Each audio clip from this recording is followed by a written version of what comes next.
At the party, my wife said, "I can leave you whenever I want." I laughed and said, "Oh, really?" The music was loud, the room full of laughter and clinking glasses, and I thought she was joking. We'd been married for 7 years, and though we'd had our ups and downs, I believed our love was strong enough to survive anything. Her tone had a sharpness to it, but I brushed it off, pretending not to notice. Maybe she'd had one too many glasses of wine, I told myself. People say strange things when they drink. As the night went on, I watched her dance, her hand lingering a little too long on the arm of another man. He was a colleague from her office, tall, confident, the kind of man who knows he can get away with almost anything. My stomach tightened, but I smiled. I didn't want to make a scene. It was just a party, after all. She came back to me, kissed my cheek lightly, and whispered that she was going to get some air. I nodded, not realizing that was the last time I'd see her that night. When I finally decided to look for her, she was gone. Her phone went straight to voicemail, and no one seemed to know where she had gone. I drove home alone, half angry, half worried.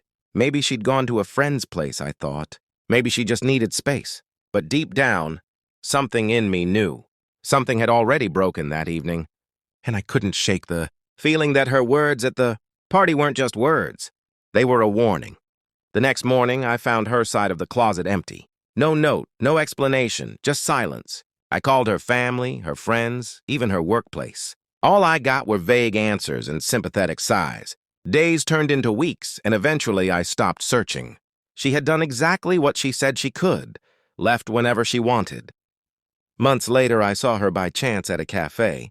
She looked different, happier, lighter. Sitting across from her was the same man from the party. For a moment, our eyes met. She didn't look guilty. She didn't look sorry. She simply smiled, the kind of smile that said she had made peace with her choices. I walked away before she could say anything. There was nothing left to say. Now, when I think about that night, I no longer feel anger, just a strange sense of understanding. Love isn't always lost in big fights or loud arguments. It can fade quietly, hidden behind polite smiles and meaningless jokes. Sometimes it ends with a single sentence at a crowded party, followed by the sound of laughter that doesn't mean what it seems.